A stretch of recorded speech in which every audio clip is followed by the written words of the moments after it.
نبی کریم صلی اللہ علیہ وسلم نے فرمایا، اس شخص کی مثال جو اپنے رب کو یاد کرتا ہے اور جو اپنے رب کو یاد نہیں کرتا، زندہ اور مردہ جیسے ہے۔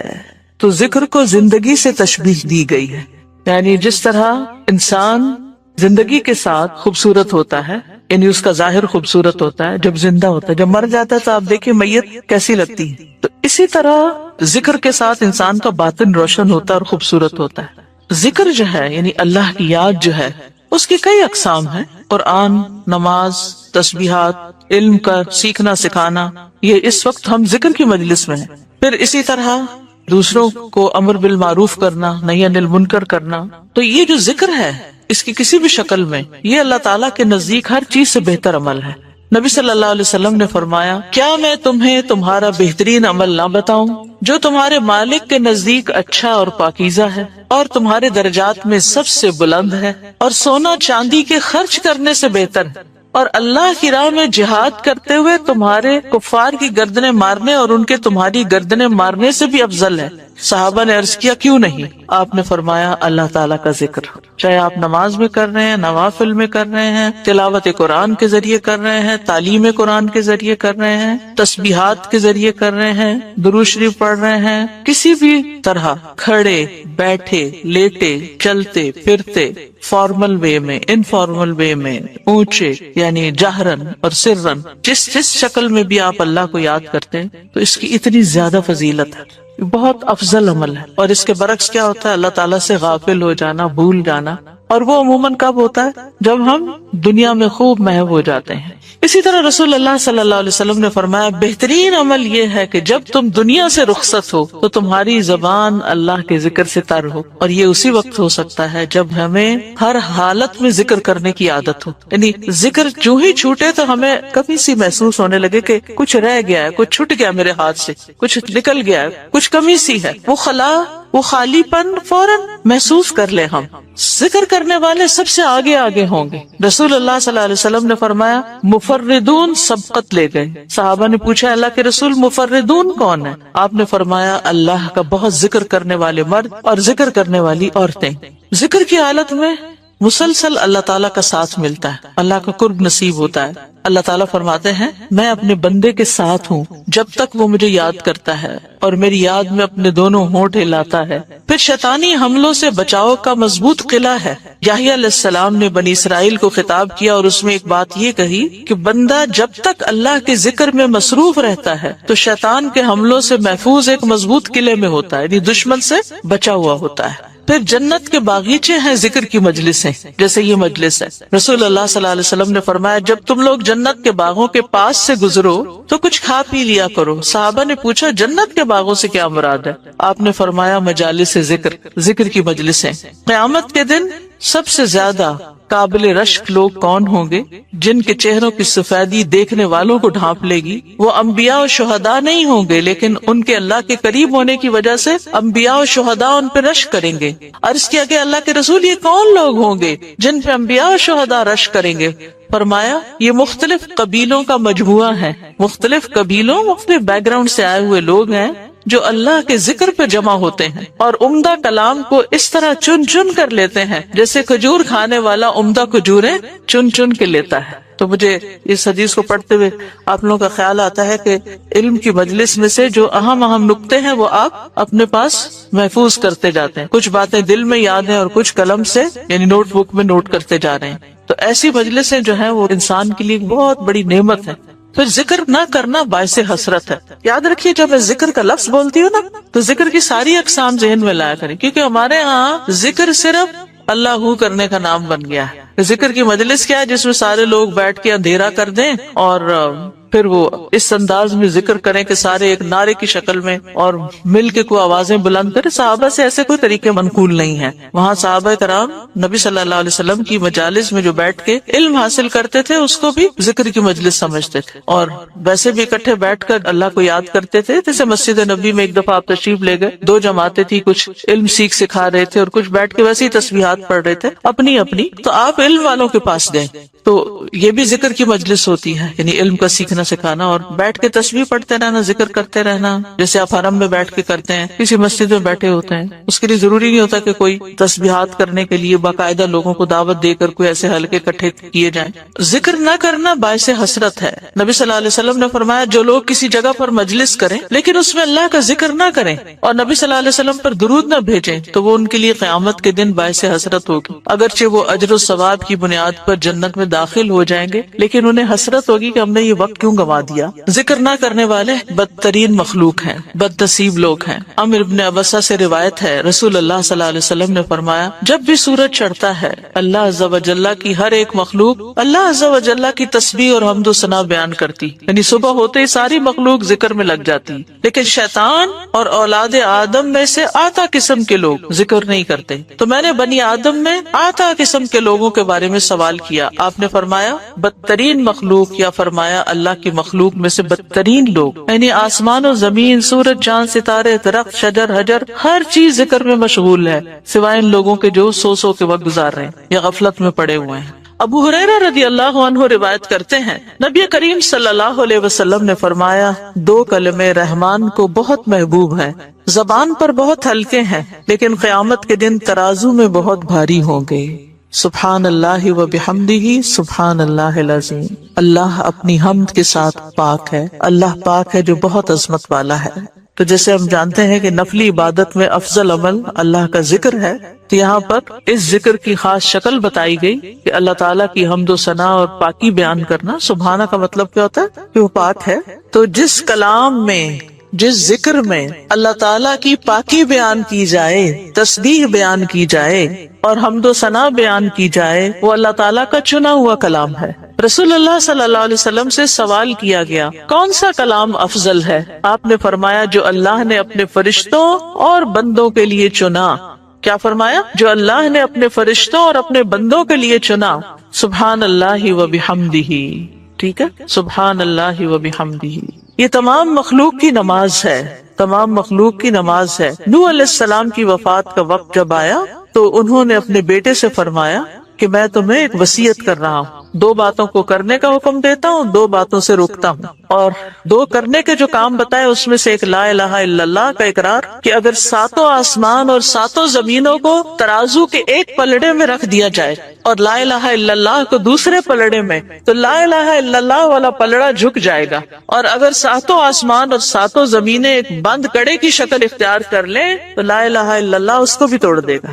اتنی طاقت ہے اس کلام کے اندر۔ اور دوسرا یہ کہ سبحان اللہ و بحمدہ کا ورد کرتے رہنا، کیونکہ یہ ہر چیز کی نماز ہے اور اس کے ذریعے مخلوق کو رزق ملتا ہے۔ اور میں تمہیں شرک اور تکبر سے منع کرتا ہوں، یہ دو منع کرنے والی چیزیں۔ اسی طرح ان کلمات کو اگر کوئی 100 دفعہ دن میں پڑھے تو اس کے گناہ مٹ جاتے ہیں، گناہ جھڑ جاتے ہیں، چاہے سمندر کی جھاگ کے برابر ہی کیوں نہ ہو۔ پھر اسی طرح ایک اور حدیث میں آتا ہے سنن ترمذی کی، جو شخص سبحان اللہ العظیم و بحمدہ کہتا ہے اس کے لیے جنت میں کھجور کا ایک درخت لگا دیا جاتا ہے، صرف ایک دفعہ کہنے سے۔ کہہ دیجئے سبحان اللہ العظیم و بحمدہ۔ اللہ کے راستے میں سونا خرچ کرنے سے بہتر ہے۔ رسول اللہ صلی اللہ علیہ وسلم نے فرمایا جو رات سے خوف کھائے، اکیلا ہونے کی وجہ سے یا ویسے اس کو اندھیرے کا فوبیا ہو، کہ جو رات سے خوف کھائے کہ وہ اس کو پریشان کرے گی، یا مال خرچ کرنے سے بخل کرے کہ دینے کو دل نہ چاہے، یا دشمن سے مقابلہ کرنے سے ڈرے، تو وہ اس قول کی کثرت کر دے سبحان اللہ و بحمدہ، سبحان اللہ و بحمدہ، کیونکہ یہ اللہ کے نزدیک سونے کا پہاڑ اللہ کے راستے میں خرچ کرنے سے زیادہ محبوب ہے۔ ہم میں سے کس کی وسعت ہے کہ سونے کا پہاڑ اللہ کے راستے میں خرچ کرے؟ نہیں کر سکتے، اس لیے اس کلمے کو ہی زیادہ سے زیادہ پڑھ لینا چاہیے۔ اسی طرح سبحان اللہ، لا الہ الا اللہ، الحمدللہ، یہ کلمات عرش کے ارد گرد چکر لگاتے ہیں اور ان کی بھنبھناہٹ ہوتی، شہد کی مکھیوں کی بھنبھناہٹ کی طرح، اور وہ اپنے ذکر کرنے والے کی اللہ کے ہاں یاد دلاتے ہیں۔ تو آپ نے فرمایا کیا تم میں سے کوئی یہ پسند نہیں کرتا کہ اس کے لیے کوئی ایسا ہو جو ہمیشہ اللہ کے ہاں اس کی یاد دلائی جاتے رہے، یعنی کوئی ایسا طریقہ ہو کہ ہمیشہ عرش کے ارد گرد آپ کا ذکر ہوتا رہے۔ قیامت کے دن بھی انسان کا بچاؤ کریں گے، یعنی جہنم سے بچانے کے لیے سبحان اللہ والحمد للہ ولا الہ الا اللہ واللہ اکبر۔ پھر اہل جنت کا ذکر کیا ہوگا؟ ان کے سانس کے ساتھ ان کو تسبیح و تحمید سکھا دی جائے گی، کہ بولنا بھی نہیں پڑے گا، سانس لیں گے اور سانس کے ساتھ اللہ کا ذکر جاری ہو جائے گا۔ یہ جو احادیثوں نے بیان کی، یہ آپ کے پاس کارڈ ہونا چاہیے تسبیحات کی فضیلت والا، اس میں لکھی ہوئی ہے، دوسروں کے ساتھ بھی شیئر کریں، اور خاص طور پہ بچوں کو ذکر کرنا سکھائیں۔ ان کے اندر بھی ایک کامنس آتی ہے، ایک سکینت آتی ہے۔ ہم بعض اوقات یہ سوچتے ہیں یہ تو بچے ہی ہیں، ابتدائی عمر سے، چھوٹی عمر سے کہ چلو یہ پڑھو، انگلیوں پہ گنتے ہیں، اچھا تم نے کتنی دفعہ پڑھ لی، کتنے جنت میں درخت لگائے، تو آہستہ آہستہ ان کو عادت ہو جاتی ہے۔ پھر ذکر کی ایک قسم اللہ کے نام پڑھنا، اللہ کے نام یاد کرنا۔ عن ابی ہریرہ ان رسول اللہ صلی اللہ علیہ وسلم قال ان للہ 99 اسما 100 الا واحدا من احصاها دخل الجنہ، کتاب التوحید۔ ابو ہریرہ رضی اللہ عنہ سے روایت ہے کہ رسول اللہ صلی اللہ علیہ وسلم نے فرمایا، بے شک اللہ کے 99 نام ہیں، 99، ایک کم 100۔ جو شخص ان سب کو محفوظ رکھے گا، یاد کر لے گا، وہ جنت میں داخل ہوگا۔ من احصاها، تو احصاء سے مراد ان کو گننا، ان کے معنی پہچاننا، ان کے تقاضے کے مطابق عمل کرنا۔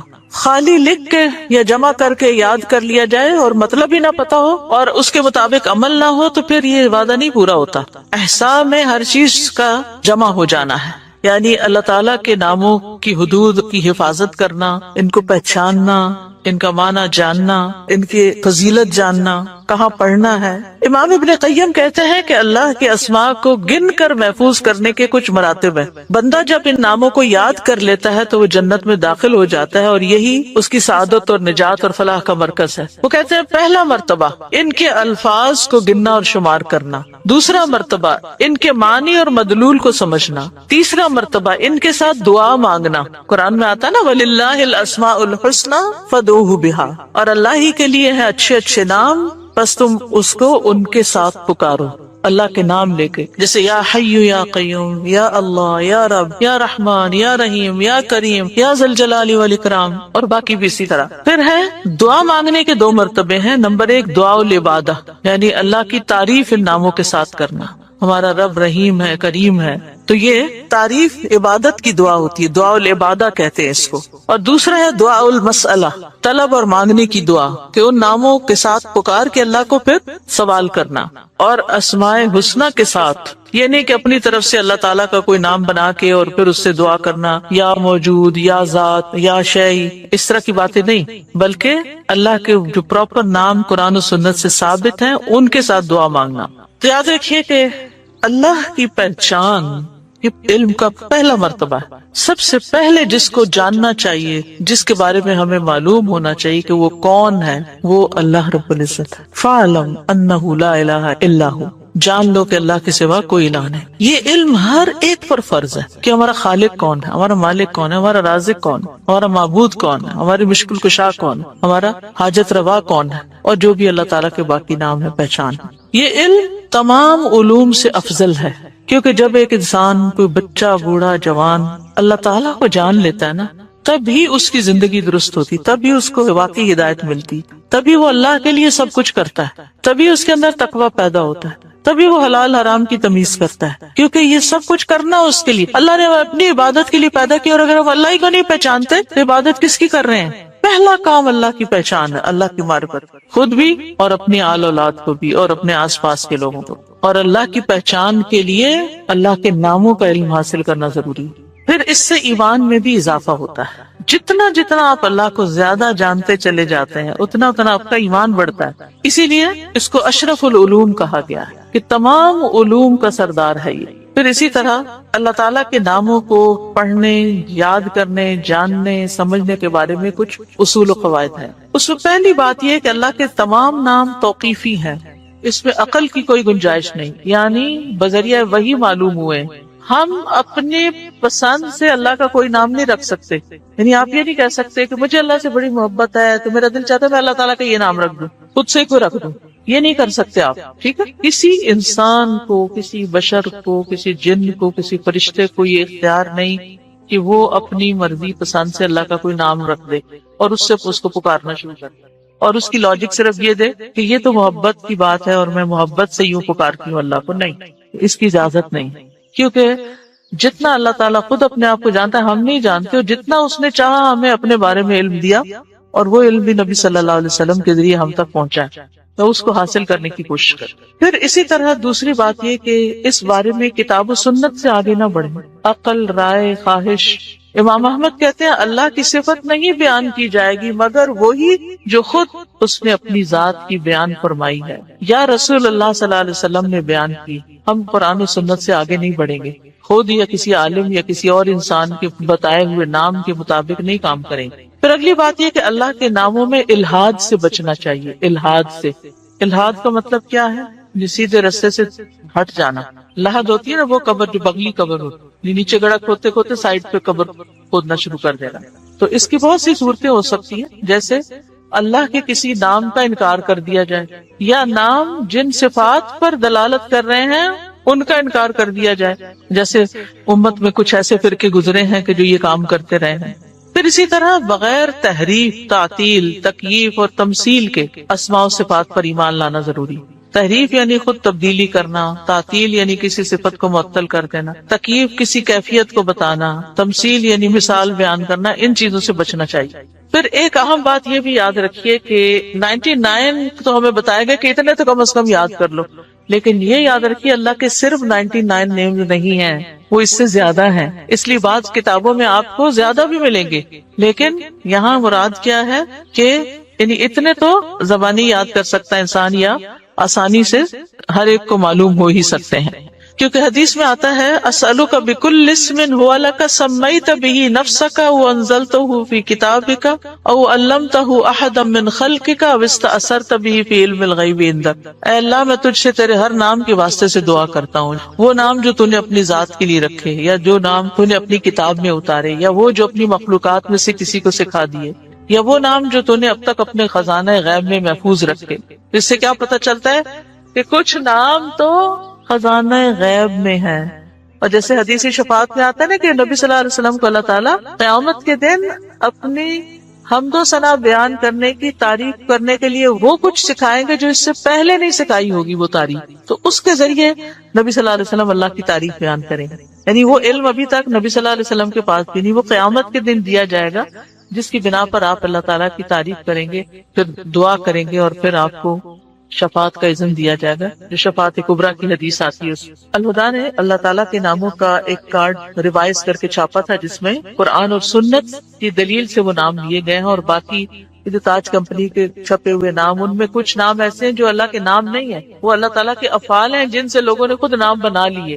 جیسے المذل اللہ کا نام نہیں ہے، یہ اللہ کا نام نہیں ہے، لیکن ذلت دینے والا اللہ ہے. تو ذل من تشاء، تو اس سے لوگوں نے نام اسم فائل کر کے تو مذل بنا لیا. تو یہ نام نکال دینے چاہیے، ٹھیک ہے، کیونکہ یہ قرآن و سنت سے نہیں ملتے. تو کچھ اللہ تعالیٰ کے نام ہیں، صفات ہیں، اور کچھ افعال بھی ہیں کہ اللہ تعالیٰ کیا کیا کرتا ہے. تو قرآن سے ہمیں وہ بھی پتہ چلتا ہے کہ اللہ تعالیٰ کیا کرتا ہے، مثلا زندگی دیتا ہے، موت دیتا ہے، رزق دیتا ہے، وغیرہ وغیرہ. حدیث نمبر 44، پورے یقین کے ساتھ دعا کرنا. دعا بھی ذکری کی ایک قسم ہے. ان انس قال قال رسول اللہ صلی اللہ علیہ وسلم اذا دعوتم اللہ فاعزموا فی الدعاء ولا يقولن احدكم ان شئت فاعطنی فان اللہ لا مستکرہ له. انس رضی اللہ عنہ روایت کرتے ہیں کہ رسول اللہ صلی اللہ علیہ وسلم نے فرمایا، جب تم اللہ کو پکارو تو پکارنے میں عزم رکھو، یعنی اچھی طرح پکارو، اور تم میں سے ہرگز کوئی یوں نہ کہے کہ اگر تو مجھے چاہے تو عطا کر دے اور چاہے تو نہ کرے. یعنی لکھا ہوا نہیں یہاں، لیکن مطلب یہی بنتا ہے کیونکہ اللہ کو کوئی بھی مجبور نہیں کر سکتا. ٹھیک ہے، تو یہاں دعا مانگنے کا ادب سکھایا گیا ہے کہ دعا پورے یقین کے ساتھ مانگنی چاہیے. اللہ تو دے سکتا ہے، تو مجھے عطا کر. یہ نہ کہے تو چاہے تو عطا کر، وہ تو دینے پہ قادر ہے. اس سے پورے یقین اور عزم کے ساتھ دعا کریں. اسی طرح دعا مانگنے کے کچھ اور آداب بھی ہیں. مسئلہ یہ کہ غافل دل سے دعا نہ کریں، کیونکہ اللہ تعالیٰ بے پرواہ دل کی دعا قبول نہیں کرتا. پھر یقین سے دعا کریں کہ قبولیت کا یقین ہو کہ نہیں اللہ تعالیٰ سنتا ہے. یہ نہیں پتہ نہیں سنے گا کہ نہیں، بہت مانگی ہے ابھی تک تو ہماری بات نہیں مانی گئی، پتہ نہیں آگے کیا ہوگا، میری تو سنتا ہی نہیں. نعوذ باللہ، ایسی باتیں نہیں کرنی چاہیے. آپ کے اللہ آپ کے تو بس میں ہے سب کچھ، آپ تو سب کچھ کر سکتے ہیں. پھر اسی طرح بغیر ہچکچاہٹ کے رب سے دعا کرنی چاہیے. کس سے؟ بغیر ہچکچاہٹ، پورے یقین سے. نبی صلی اللہ علیہ وسلم نے فرمایا، جب تم میں سے کوئی آدمی اللہ کے سامنے اپنی خواہش کا اظہار کرے تو وہ زیادہ سے زیادہ مانگے، کیونکہ وہ اپنے رب سے مانگ رہا ہوتا ہے عز و جل سے. وہ سب کچھ کر سکتا ہے. پھر خشوع و خضوع اور عاجزی سے مانگے. ادعوا ربکم تضرعا وخفیا انہ لا يحب المعتدین. پھر گریا و زاری رو دھو کے مانگے. آپ دیکھیں کس طرح بچے جب انہیں کوئی چیز چاہیے ہوتی ہے تو رسول اللہ صلی اللہ علیہ وسلم نے فرمایا بہترین صدقہ وہ ہے جو بے پرواہی کے ساتھ دیا جائے، اور شروع کرو اس شخص سے جس کا نفقہ تم پہ واجب ہو. رواہ البخاری، اسے بخاری نے روایت کیا، اور رواہ مسلم، اور اسے مسلم نے روایت کیا. یعنی جب تم صدقہ کرو تو سب کچھ نہ دے ڈالو بلکہ اپنے لیے بھی کچھ باقی رکھو. اور دوسرا معنی جیسے کہ یہاں ہوا ہے کہ جو بے پرواہی کے ساتھ دیا جائے، یعنی انسان جب دے تو پھر نیکی کر دریا میں ڈال، بھول جاؤ. ایسا نہیں کہ تم دینے کے بعد پیچھا کرنا شروع کر دو، لینے والے پر احسان جتاؤ یا اس کو اذیت دو. اور اسی طرح ابتدا اس سے کرو جو تمہارا قریبی ہو، یعنی جن کی کفالت تم پہ فرض ہے، اپنے بیوی بچوں سے، اپنے گھر والوں سے، اپنے رشتہ داروں سے. اب یہاں پر بہترین صدقہ نمبر 1 اس شخص کا صدقہ جو دل کے اطمینان کے ساتھ خرچ کرے، دے کے بھول جائے، لینے والے کو دکھ نہ دے. اس کو کیوں بہترین صدقہ قرار دیا گیا؟ اس کو اچھا صدقہ کیوں کہا گیا کہ یہ اچھا صدقہ ہے؟ بہترین صدقہ وہ ہے کہ جب آپ دیں تو دینے کے بعد آپ خود محتاج نہ ہو جائیں. قرآن پاک میں اس کے بارے میں ایک آیت آتی ہے وَلَا تَجْعَلْ يَدَكَ مَغْلُولَةً إِلَىٰ عُنُقِكَ وَلَا تَبْسُطْهَا كُلَّ الْبَسْطِ فَتَقْعُدَ مَلُومًا مَحْسُورًا. اسے روکا گیا، سب کچھ دے ڈالنے سے روکا گیا ہے. کیوں؟ فَتَقْعُدَ ملومن محصورا، ورنہ تم خود عاجز، محتاج، درماندے، ملامت زدہ ہو کے بیٹھ جاؤ گے، خود لوگوں کے آگے ہاتھ پھیلانے لگو گے. اور بہترین صدقہ کون سا ہے؟ جو تم سب سے پہلے اپنے گھر والوں کے اوپر خرچ کرتے ہو. اب گھر والوں پہ خرچ کرنا فرض ہے تو فرض کی ادائیگی پر اجر بھی زیادہ ہے. جب آپ باہر دینے لگے تو پہلے دیکھ لیں کہ گھر والوں کے پاس ہے یا نہیں. کچھ چیزیں ہیں جو عام حالات کے لیے اور کچھ ہیں جو خاص حالات کے لیے ہوتی ہیں. ہر حکم کے اندر استثنائی صورتیں موجود ہوتی ہیں. جیسے غزوہ تبوک کے موقع پر حضرت ابوبکر نے جب سب کچھ دیا تو وہ ایک ایمرجنسی کی کیفیت تھی. اس وقت دین کے جغرافیائی سرحدیں جو ہیں ان کی حفاظت بھی مقصود تھی. اگر اس وقت مال خرچ نہ کیا جاتا اور بیوی بچوں اور گھر کو دیکھا جاتا تو پھر اگر دین ہی باقی نہ رہتا تو باقی کیا باقی رہتا. تو ایک بڑی ضرورت آ گئی سامنے. اور بعض اوقات میں بھی بھوکا، دوسرا بھی بھوکا، لیکن دوسرے کی بھوک میری بھوک سے زیادہ ہے. 2 ضرورتیں سامنے آ گئی تو پھر کیا دیکھا جائے گا؟ کس کی ضرورت زیادہ ہے تو وہاں خرچ کیا جائے گا. حضرت ابو مسعود رضی اللہ عنہ کہتے ہیں رسول اللہ صلی اللہ علیہ وسلم نے فرمایا کہ مسلمان جب اپنے اہل و عیال پہ خرچ کرتا ہے اور اس سے ثواب کی توقع رکھتا ہے تو یہ بھی اس کے لیے صدقہ ہی شمار ہوتا ہے. کتنی خوبصورت بات، کتنا خوبصورت ہے یہ دین. آپ اپنے فرائض ادا کریں لیکن احسان جتا کے نہیں. اپنے گھر والوں کو دے رہے ہیں لیکن ان پہ بھی احسان نہیں. بہت سے والدین کو دیکھا گیا کہ وہ بچوں کی تعلیم پہ اگر خرچ کرتے ہیں تو جینا حرام کر دیتے ہیں ان کا. تم پہ اتنا اتنا اتنا خرچ کر چکے ہیں. ایون اپنی اولاد کے ساتھ یا بیوی کے ساتھ بھی احسان کریں تو جتانا نہیں چاہیے. اور دوسری بات یہ ہے کہ اگر بچوں پر بھی آپ خرچ کرتے ہیں اور خاص طور پر اگر ماں خرچ کرتی ہے، کیونکہ باپ پر تو فرض ہے ہی، اس کو تو فرض ادا کرنے کا اجر ملے گا، لیکن اگر ماں محنت کر کے بچوں کو پال رہی ہے تو اس کے لیے دگنا اجر ہے، صدقے کا بھی اور قرابت داری کے حق کا بھی. اصل چیز کیا ہے پھر اجر کے اضافے میں؟ اصل بنیاد کس چیز کی ہے؟ نیت کی. آپ کوئی کام کیوں کر رہے ہیں؟ حضرت ابو ہریرہ کہتے ہیں کہ رسول اللہ صلی اللہ علیہ وسلم نے فرمایا کہ 1 دینار وہ ہے جو تو خدا کی راہ میں خرچ کرے، 1 دینار وہ ہے جس کو تو غلام آزاد کرنے میں خرچ کرے، 1 دینار وہ ہے جس کو تو مسکین پر صدقہ کرے، 1 دینار وہ ہے جس کو تو اپنے اہل پر خرچ کرے. ان سب میں اپنے اعتبار سے سب سے بڑا دینار وہ ہے جس کو تو اپنے گھر والوں پہ خرچ کرے. آپ سب کو ایک وعدہ کرنا ہوگا مجھ سے، سب بیٹوں والی مائیں اپنے بیٹوں کو یہ حدیث لفظ لفظ پڑھائیں گی. سب ساسیں جو اس وقت ساس بن چکی ہیں خاص طور پر بیٹوں کو یہ حدیث سنائیں گی. یہ قرض ہے آپ پر. آپ کو پتا ہے بہت سے جھگڑے کہاں سے شروع ہوتے ہیں؟ کہاں سے شروع ہوتے ہیں؟ جب مرد حضرات اپنی ذمہ داری نہیں پوری کرتے. کیوں نہیں کرتے؟ اس کے کئی اسباب ہو سکتے ہیں. اس میں ایک سبب یہ ہوتا ہے کہ بیٹا کرنا چاہتا ہے، ماں نہیں کرنے دیتی، کہتے سب کچھ بیوی کو ہی دے ڈالو گے، سب کچھ بچوں پہ خرچ کر ڈالو گے. ٹھیک ہے، اس میں اعتدال چاہیے، سب کچھ بچوں اور بیوی کے لیے نہیں، لیکن ان کی ذمہ داری پوری کرنا. اگر مائیں یہ تعلیم اپنے بچوں کو دیں گی اور بچے آگے اپنی بیویوں کا اور بچوں کا خیال کریں گے، ان کا دھیان رکھیں گے، تو اس سے فائدہ کیا ہوگا؟ گھر میں خوشی ہوگی، گھر میں سکون ہوگا تو آپ سب کام اچھے سے کر سکیں گے. اور دوسری بات یہ ہے کہ جب اپنے گھر والوں کو چھوڑ کے دوسروں کو دیا جاتا ہے اس سے کیا ہوتا ہے نقصان. جو لے کے جاتے ہیں ان کے لیے دلوں میں نفرت اور عداوت پیدا ہوتی. مائیں یہ تو بیٹوں کو ضرور سکھاتی ہیں، دیکھو بہن ہے تمہاری اس کو بھی دینا ہے، یہ بھانجے ہیں، یہ بھتیجے ہیں، یہ فلاں ہے، یہ فلاں ہے، سب کو دینا. نہیں سکھاتے تو کیا نہیں سکھاتے؟ بیوی کو بھی دینا. بیوی کا اگر وہ شوہر دل جیتیں گے تو کس کو فائدہ ہوگا؟ بالکل مدر ان لا کو ہی فائدہ ہوگا. لیکن اس کا یہ مطلب نہیں کہ بیویاں پھر واحد وارث بننا چاہیں سارے مال کی. دیکھیے مرد حضرات عام طور پر ان معاملات میں بیوی پہ بہت انحصار کرتے ہیں. وہ کہتے ہیں جدھر تم چاہو دے دو. اکثریت کو میں نے یہ دیکھا ہے، جو چاہو کرو. اب عورت کے ہاتھ میں ایک چیز آ گئی، اب ایک اور آزمائش، ہر نعمت آزمائش. اب اس پہ کیا فرض عائد ہوتا ہے کہ وہ سارا کچھ چھپا کے اپنے پاس ہی نہ رکھ لے. پھر اگین جب بہو پہ بات آتی ہے تو بہو اور بیٹی کے یا نند بھاوج کے آپس میں تعلقات کیوں خراب ہوتے ہیں؟ مثلا شوہر نے کچھ دیا، بہن کو نہیں دکھانا، چھپانا ہے. ساس سے بھی چھپانا ہے، اس سے بھی چھپانا ہے، اس سے بھی چھپانا ہے. اس کے کوئی وجوہات ہو سکتے ہیں، لیکن ان مسائل کو کم کرنے کے لیے اصل جو چیز چاہیے وہ دلوں کا بڑا ہونا ہے. جو لے جاتا ہے لے جائے، میرا حصہ کوئی بھی نہیں لے جا سکتا. میں نے انشور کرایا ہوا ہے، کوئی نہیں لے جا سکتا میرا. جو میرے حصے میں وہ آئے گا، اور اگر اللہ ہی نے نہیں لکھا میرے حصے میں، کسی کو دینے کی توفیق نہیں ہوگی، چاہے میں ٹکرے مار کے مروں، نہیں مل سکتا. لکھا ہی نہیں میری قسمت میں. تو اس لیے ان معاملات میں تھوڑی بے پرواہی کی بھی ضرورت، تھوڑی نہیں بلکہ بہت. دلوں کی وسعت کی بھی ضرورت ہے. شوہر رازق نہیں ہوتے، رازق کون ہے؟ اللہ. اگر وہ ہمیں دینے کی بجائے ماں کو دے رہے ہیں، بہن بھائیوں کو دے رہے ہیں، باہر کہیں دے رہے ہیں، تو اس پہ بہت جلنے کوڑنے کی ضرورت نہیں. جو آپ کا وہ آ جائے گا، جو اللہ نے آپ کے لیے لکھا ہے وہ کہیں سے بھی آئے گا. تو جب تک ہم بھروسہ اللہ کی ذات پہ نہیں کریں گے نا تو بات نہیں بنے گی. یاد رکھیے کوئی بھی اصلاح ہو نہیں سکتی جب تک کہ دو طرفہ، دونوں طرف سے دل نہ بڑا کیا جائے، دونوں فرائض ادا کرنے میں نہ لگ جائے. اگر دونوں حقوق مانگنے میں لگ گئے تو مسئلہ خراب ہوگا. تو یہاں پر آپ دیکھیے کہ خیر کے کاموں میں خرچ کرنے کا بھی اجر بتایا گیا، لیکن اس کے ساتھ ساتھ اہل و عیال پہ خرچ کرنا بھی باعث اجر و ثواب ہے. اور ذمہ داری میں نے آپ پہ امانت ڈال دی ہے، بیٹوں کو یہ حدیث سنانی ضرور ہے اپنی زبان سے.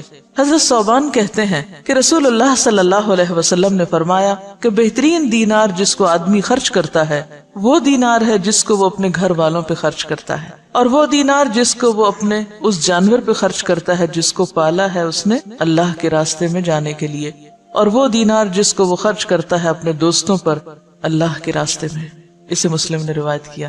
اب آپ دیکھیے کہ پھر سب سے پہلے گھر والوں کی بات ہے.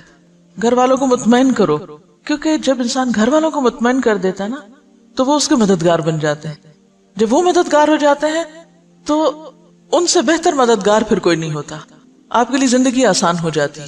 اور آپ نے دیکھا ہوگا اکثر کہ اگر گھر کے اندر چخبخ ہے، گھر کے اندر کھینچا تانی ہے، تو آپ باہر کتنا بھی سکون کا وقت گزار کے آئیں، جب تک گھر میں سکون نہیں تو زندگی بیکار ہے. گھر میں سکون لینے سے نہیں دینے سے آتا ہے.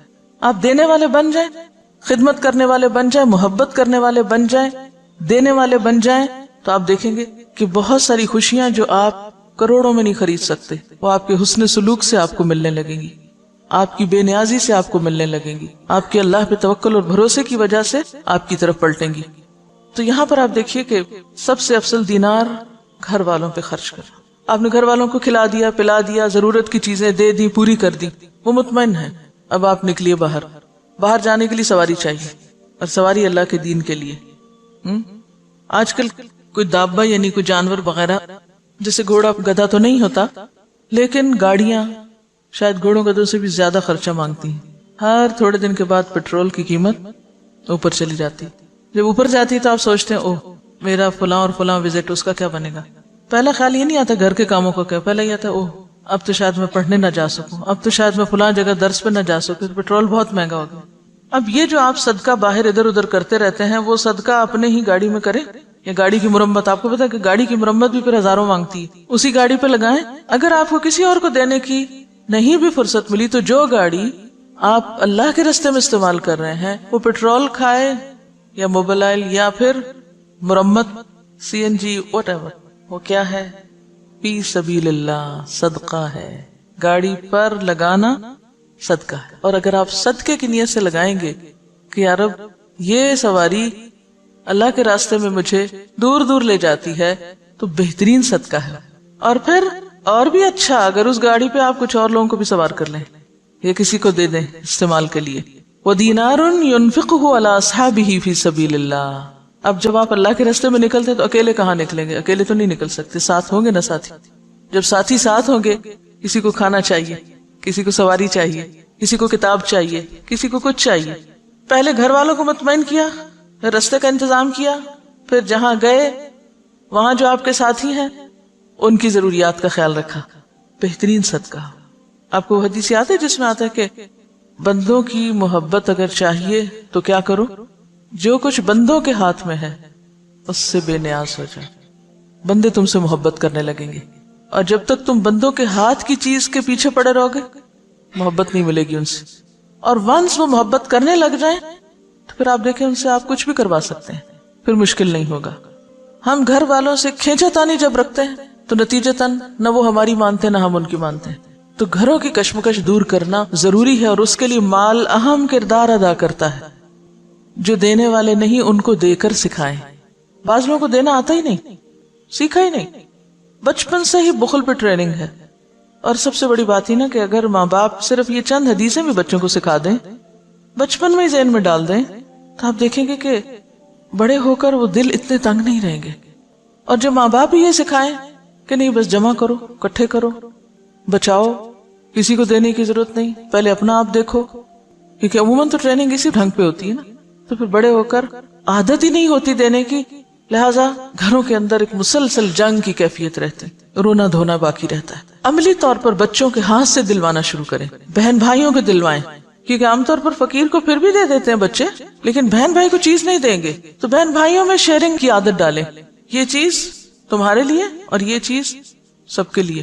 ہمارے والد جب کوئی چیز گھر میں لاتے تو بچوں سے کہتے سب کو تقسیم کرو، کوئی ڈرائی فروٹ ہو، کچھ بھی، تو کہتے اچھا آج فلاں تم ادھر آؤ، سب کو دو. اس سے دینے کی عادت پڑتی اور اپنوں کو دینے کی عادت پڑتی، ورنہ انسان اپنوں کو دینے میں بعض اوقات زیادہ بخیل ہوتا ہے. دسترخوان سے یہ ٹریننگ شروع کی جائے. ہمارے والد ہمیں کہتے تھے کہ عید تمہیں رمضان میں مل جائے گی، کیونکہ رمضان میں ثواب زیادہ ہوتا ہے، تو میں تم لوگوں کو عید رمضان میں دینا چاہتا ہوں. ہمیں ہمیشہ عید ایک دن پہلے مل جاتی تھی، 2 دن پہلے. جب مل جاتی تھی تو پھر کہتے تھے اب تم اللہ کے راستے میں نہیں دو گے، پھر ہم ہی سے نکلواتے تھے. تو اس وقت تو دل بہت تھوڑا ہوتا تھا کہ یہ کیا مشکل ہے. تو یہ ہے کہ یعنی گھر میں کوئی ایسی چیز رکھ لیں جس میں ڈالتے جائیں بچے، کوائنز ڈالنے کا، کوئی برتن، کوئی پاٹ، کوئی اینی تھنگ. اور پھر جب وہ بھر جائے تو پھر جا کے خود اپنے ہاتھ سے خرچ کریں، یعنی اللہ کے راستے میں دیں، جہاں بھی دلوانا ہو آپ کو. سورۃ الفاتحہ جو ہے یہ نماز کا رکن ہے. عبادہ بن صامت رضی اللہ عنہ سے روایت ہے کہ رسول اللہ صلی اللہ علیہ وسلم نے فرمایا جس شخص نے سورۃ فاتحہ نہیں پڑھی اس کی نماز ہی نہیں ہوئی. جس شخص نے سورۃ فاتحہ نہیں پڑھی اس کی نماز نہیں ہوئی. اور یہ صحیح بخاری کی روایت ہے. ایک اور روایت مسند احمد کی ہے. ابو ہریرہ رضی اللہ عنہ فرماتے ہیں کہ رسول اللہ صلی اللہ علیہ وسلم نے فرمایا ہر وہ نماز جس میں سورۃ فاتحہ نہ پڑھی جائے وہ ناقص ہے، ناقص ہے، ناقص ہے، مکمل نہیں. امام کے علاوہ مقتدی کو بھی سورۃ فاتحہ پڑھنے کا حکم ہے. نبی صلی اللہ علیہ وسلم کے اصحاب میں سے ایک صحابی سے مروی ہے، کہتے ہیں کہ نبی صلی اللہ علیہ وسلم نے فرمایا شاید تم لوگ امام کی قرات کے دوران قرات کرتے ہو، شاید تم لوگ امام کی قرات کے دوران قرات کرتے ہو. آپ نے 2 یا 3 مرتبہ یہ سوال دہرایا، یعنی جب امام پڑھتا تو لگتا تم بھی کچھ پڑھ رہے ہو. صحابہ نے عرض کیا یا رسول اللہ واقعی ہم ایسا کرتے ہیں. آپ صلی اللہ علیہ وسلم نے فرمایا بس ایسا نہ کیا کرو الا یہ کہ تم میں سے کوئی سورۃ فاتحہ پڑھے. ابو ہریرہ رضی اللہ عنہ سے روایت ہے انہوں نے فرمایا ہر نماز میں قرات کرنی چاہیے.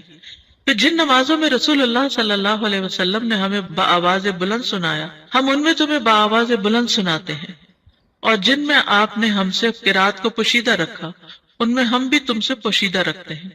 اور اگر تو ام القرآن سے زیادہ قرات نہ کرے تو بھی کافی ہے، اور اگر زیادہ پڑھ لے تو بہتر ہے. اس کا مطلب کیا ہے؟ مثلا ظہر کی نماز امام صاحب پڑھا رہے ہیں، انہوں نے اللہ اکبر کی، اب آپ چاہیں تو چاہے چپ رہے، چاہے آپ استفتاح کی دعا پڑھیں، لیکن سورۃ فاتحہ تو آپ کو لازمی پڑھنی ہے. اور اس کے علاوہ قرات اگر قرآن کی کوئی سورت پڑھنا چاہتے تو پڑھ لیں، اگر نہیں پڑھ رہے تو بھی امام کی قرات جو ہے وہ آپ کو کافی ہو جائے گی. ٹھیک ہے. اسی طرح مثلا امام بلند آواز سے نماز پڑھا رہا ہے، جہری نماز ہے، اور اس میں جتنی دیر سکوت کرتا ہے، جہاں جہاں خاموش ہوتا ہے وہاں آپ اپنا پڑھ لیں، اور جب سورۃ فاتحہ بلند آواز سے پڑھے گا تو دل میں سورۃ فاتحہ پڑھ لیں، اور جب وہ کوئی اور سورت ملائے گا تو خاموشی اختیار کریں. یعنی یہ نہیں کہ وہ سبح اسم ربک الاعلی پڑھ رہا ہے اور آپ ساتھ پڑھنا شروع کر دیں، یہ نہیں کریں. اس وقت آپ کیا کریں؟ خاموشی سے اس کو سنیں. اسی طرح اگر امام نماز پڑھا رہا ہے اور آپ پہنچے ہیں ذرا دیر سے تو سبحانک اللہ وغیرہ نہیں پڑھے، ڈائریکٹ سورۃ فاتحہ شروع کریں تاکہ آپ کی پوری ہو اور آپ امام کے ساتھ رکوع پہ جا سکیں. اگر آپ نے قرات کا کچھ حصہ نہیں پایا تو کوئی بات نہیں، پھر بھی آپ کی وہ رکعت پوری ہو جائے گی. سورۃ الفاتحہ کی اہمیت اور فضیلت بہت دفعہ آپ نے پہلے بھی پڑھی ہوگی، صرف یاد دہانی اس لیے کرا دیتے ہیں کہ انسان اگر سورۃ الفاتحہ پر بھی توجہ کر لے نماز میں تو باقی نماز میں خشوع آ جاتا ہے. آپ یہ تجربہ کر کے دیکھیے، اگر آپ نے سورۃ الفاتحہ کو کیچ کر لیا نا کہ اس کو غور سے توجہ سے ترجمے کے ساتھ پڑھ لیا، ترجمے کے ساتھ مرادی کے دل میں اس کا معنی دہرا رہے ہیں، تو آپ دیکھیں گے کہ آپ نماز میں ٹک جاتے ہیں، پھر نماز میں فوکس قائم ہو جاتا ہے. لیکن اگر شروع سے ہی دھیان نہیں جمع تو پھر بعد میں بھی دھیان جمانا مشکل ہوتا ہے. 7 مثانی کہا جاتا ہے سورۃ الفاتحہ کو. قرآن مجید میں آتا ہے وَلَقَدْ آتَيْنَاكَ سَبْعًا مِّنَ الْمَثَانِي وَالْقُرْآنَ الْعَظِيمِ، بلا شبہ یقیناً ہم نے آپ کو بار بار دہرائی جانے والی 7 آیتیں اور بہت عظمت والا قرآن عطا کیا ہے. یعنی سورۃ الفاتحہ جو ہے سب سے زیادہ قرآن کا حصہ ہم نماز میں اسی کو دہراتے ہیں. یعنی اور کوئی قرآن کا حصہ اتنا نہیں پڑھا جاتا جتنی ریپیٹیشن سورۃ الفاتحہ کی ہوتی ہے، نماز کے اندر بھی اور نماز کے علاوہ بھی. تو اسی لیے اس کو سبع من المثانی، دہرائی جانے والی 7 آیتیں. رسول اللہ صلی اللہ علیہ وسلم نے فرمایا اللہ عز و جل نے ام القرآن فاتحہ جیسی سورت نہ تورات میں نازل فرمائی اور نہ ہی انجیل میں، اور یہی 7 مثانی ہے. اور اللہ تعالیٰ فرماتے ہیں یہی سورت میرے اور میرے بندے کے درمیان تقسیم شدہ ہے اور میرے بندے کو وہی ملے گا جو وہ مانگے گا. کیسے تقسیم شدہ ہے؟ بہت ہی خوبصورت حدیث ہے یہ. ابو ہریرہ نبی صلی اللہ علیہ وسلم سے روایت کرتے ہیں کہ آپ نے فرمایا جس نے کوئی نماز پڑھی اور اس میں ام القرآن کی قرات نہ کی تو وہ ناقص ہے. 3 مرتبہ فرمایا، یعنی پوری ہی نہیں. ابو ہریرہ سے کہا گیا ہم امام کے پیچھے ہوتے ہیں. انہوں نے کہا اس کو اپنے دل میں پڑھ لیا کرو، کیونکہ میں نے رسول اللہ صلی اللہ علیہ وسلم سے سنا آپ فرما رہے تھے اللہ تعالیٰ نے فرمایا میں نے نماز اپنے اور اپنے بندے کے درمیان آدھی آدھی تقسیم کی ہے. اور یہاں نماز سے مراد کیا ہے؟ سورۃ الفاتحہ. اور میرے بندے نے جو مانگا وہ اس کے لیے ہے. اور اگر اوور آل اس کو لے تو نماز میں کچھ حصہ اللہ سبحانہ وتعالیٰ کی تسبیح ہے، حمد ہے، اور کچھ حصہ دعا ہے. نماز کا مطلب کیا ہے؟ دعا. تو نماز میں یا ہم دعائیں مانگ رہے ہوتے ہیں یا اللہ کی تعریف بیان کر رہے ہوتے ہیں. ٹھیک ہے؟ تو بندہ جب اللہ کی تعریف کر چکتا ہے اور پھر اپنے لیے دعا کرتا ہے تو دعا قبول ہو جاتی ہے. جب بندہ الحمدللہ رب العالمین کہتا ہے تو اللہ تعالیٰ فرماتا ہے میرے بندے نے میری تعریف کی. جب وہ الرحمن الرحیم کہتا ہے تو اللہ تعالیٰ فرماتا ہے میرے بندے نے میری ثنا بیان کی. جب وہ مالک یوم الدین کہتا ہے تو اللہ تعالیٰ فرماتا ہے میرے بندے نے میری بزرگی بیان کی. یا فرماتا ہے میرے بندے نے اپنے معاملات میرے سپرد کر دیے. پھر جب وہ ایاک نعبد و ایاک نستعین کہتا ہے تو اللہ تعالیٰ فرماتا ہے یہ میرے اور میرے بندے کے درمیان ہے اور میرے بندے نے جو مانگا وہ اس کا ہے. اور جب اہدنا الصراط المستقیم صراط الذین انعمت علیہم غیر المغضوب علیہم ولا الضالین کہتا ہے تو اللہ فرماتا ہے یہ میرے بندے کا ہے اور میرے بندے کے لیے ہے جو اس نے مانگا. پھر ہدایت کیسے نہیں ملے گی؟ انشاءاللہ ہدایت ملے گی کیونکہ اللہ نے وعدہ کر لیا. اب آپ دیکھیے اگر ہم نے اللہ کی تعریف کی اور ہمیں سمجھ نہیں آئی ہم نے کیا کیا، ایسے بس تعریف کر گئے اور دعا مانگتے وقت ہم تھوڑے سے متوجہ ہو گئے تو پھر ہم کیا کر رہے ہیں؟ تو سورۃ الفاتحہ کی ایک خوبی یہ ہے کہ یہ اللہ اور بندے کے درمیان تقسیم ہے. سفیان کہتے ہیں مجھے یہ روایت علاء ابن عبد الرحمن بن یعقوب نے سنائی. میں ان کے پاس گیا، وہ گھر میں بیمار تھے. میں نے ان سے اس حدیث کے بارے میں سوال کیا اور انہوں نے مجھے یہ سنائی. اب سورۃ الفاتحہ کی قراءت کا طریقہ کیا ہے، کیسے پڑھی جائے؟ ایک ایک آیت کو وقف کر کے پڑھنا. ام سلمہ سے مروی ہے کہ ان سے رسول اللہ صلی اللہ علیہ وسلم کی قراءت کے متعلق پوچھا گیا تو انہوں نے فرمایا کہ آپ ایک ایک آیت کو وقف کر کر کے پڑھتے تھے. پھر انہوں نے سورۃ الفاتحہ کی پہلی 3 آیات کو توڑ توڑ کر پڑھا، یعنی توڑ توڑ کے یعنی کہ آیت بیچ میں توڑ دی، بلکہ ہر آیت پہ وقف کیا۔ بسم اللہ الرحمن الرحیم، الحمد للہ رب العالمین، الرحمن الرحیم، مالک یوم الدین۔ اور پھر کہتی ہیں کانا یقطع قراءتہ آیتن آیتن، کہ نبی صلی اللہ علیہ وسلم ایک ایک آیت کو وقف کر کے پڑھتے تھے۔ پھر آپ صلی اللہ علیہ وسلم الفاتحہ پڑھتے، آپ اس کی ایک ایک آیت الگ الگ کر کے پڑھتے، بسم اللہ الرحمن الرحیم پڑھتے، پھر رک جاتے، پھر الحمدللہ پڑھتے، اور پھر باقی بھی اسی طرح آخر تک۔ اسی طرح آپ کی تمام قرات، آپ آیات کے اختتام پر رک جاتے اور ایک آیت کو دوسری سے ملا کر نہیں پڑھتے۔ حضرت عبداللہ بن عباس فرماتے ہیں کہ ایک دن جبریل علیہ السلام رسول اللہ صلی اللہ علیہ وسلم کے پاس بیٹھے ہوئے تھے، کیونکہ یہ آپ کو معلوم ہے نا کہ جب وہ وحی لاتے تھے تو آپ کے پاس بیٹھتے تھے، کہ انہوں نے اپنے اوپر ایک زوردار آواز سنی۔ انہوں نے اپنا سر اٹھایا، پھر فرمایا یہ آسمان کا ایک دروازہ ہے جو آج سے پہلے کبھی نہیں کھلا۔ پھر فرمایا یہ ایک فرشتہ ہے جو آج سے پہلے زمین پر کبھی نہیں اترا۔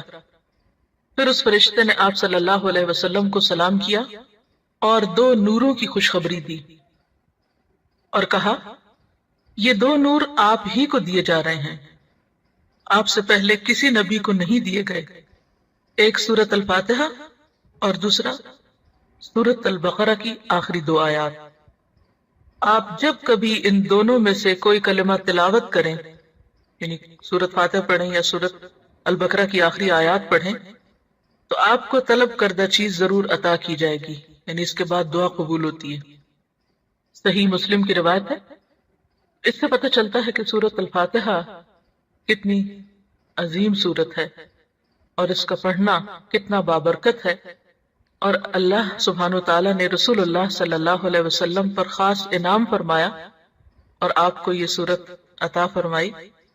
قرآن پاک میں آتا ہے وَلَقَدْ آتَيْنَاكَ سَبْعًا مِّنَ الْمَثَانِي وَالْقُرْآنِ الْعَظِيمِ، کہ ہم نے آپ کو 7 بار بار دہرائی جانے والی آیات عطا کی ہیں، اور اس سے مراد سورۃ الفاتحہ ہی ہے۔ ایک اور حدیث ہے جو بخاری کی ہے، آپ صلی اللہ علیہ وسلم نام سے کوئی کام شروع کرتے ہیں تو ہمارے کاموں میں برکت پیدا ہو جاتی ہے۔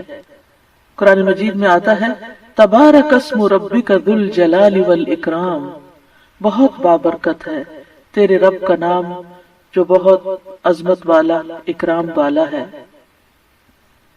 جب ہم عبادت کرتے ہیں تو کہتے ہیں ایاک نعبد و ایاک نستعین، صرف تیری ہی ہم عبادت کرتے ہیں اور تجھی سے ہم مدد چاہتے ہیں، کیونکہ ہم کمزور ہیں، ہم اللہ کی عبادت کا حق ادا نہیں کر سکتے۔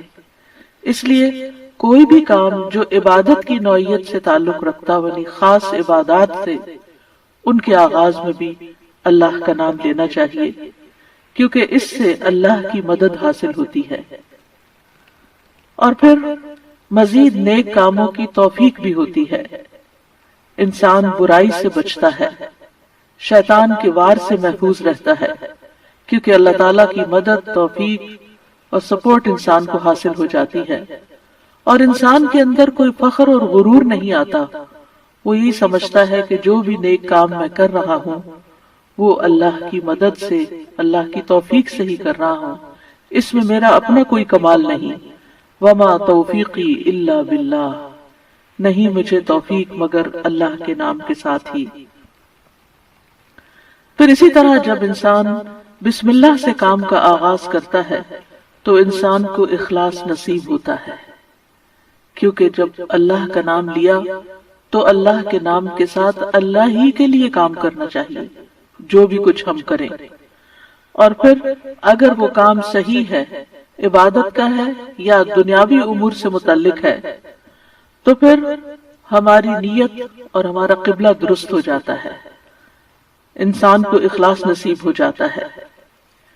پھر اسی طرح یہ ہے کہ انسان جب اللہ کے نام کے ساتھ کوئی کام کرتا ہے تو اللہ کی نعمتوں کی یاد دہانی بھی ہوتی ہے۔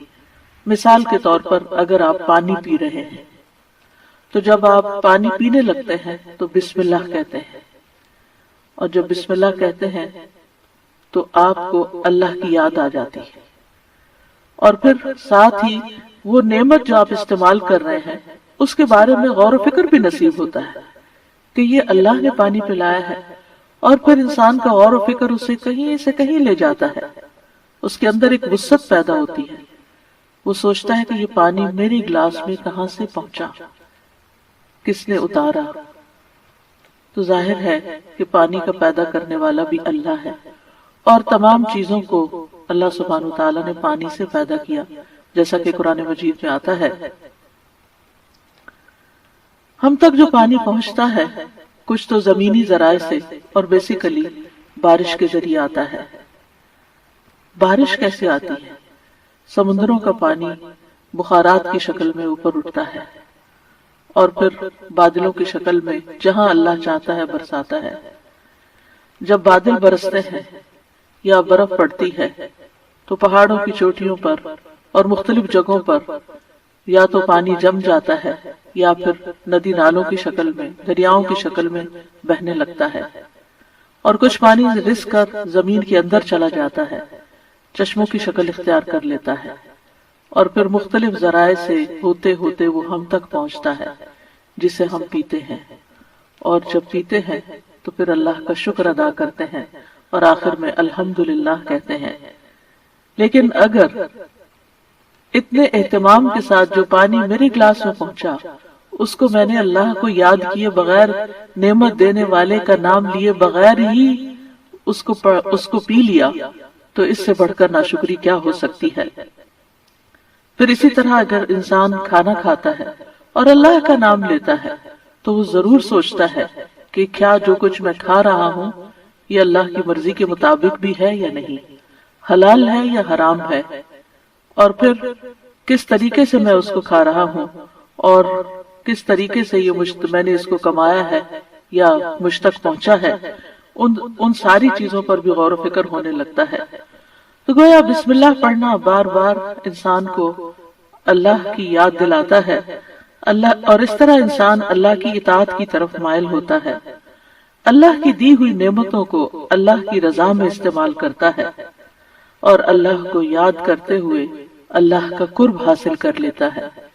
یعنی جب ہر کام کے شروع میں جب اٹھتے بیٹھتے چلتے پھرتے ہم اللہ کا نام لیتے ہیں تو اس طرح ہمیں اللہ سبحانہ وتعالی کا قرب نصیب ہوتا ہے، اور ہمارے دنیا کے کام بھی عبادت بن جاتے ہیں کیونکہ وہ اللہ کی مرضی کے مطابق اللہ کی رضا کے لیے ہوتے ہیں، اور اس طرح دنیا میں بھی کاموں کے اندر برکت پیدا ہوتی ہے، سہولت پیدا ہوتی ہے، اللہ کی مدد شامل حال ہوتی ہے، اور آخرت میں بھی یہ عمل فائدہ دیتا ہے، اور انسان کے اندر کوئی تکبر و غرور پیدا نہیں ہوتا، وہ سوچتا ہے کہ جو کچھ مجھے ملا ہے یہ اللہ کا فضل ہے۔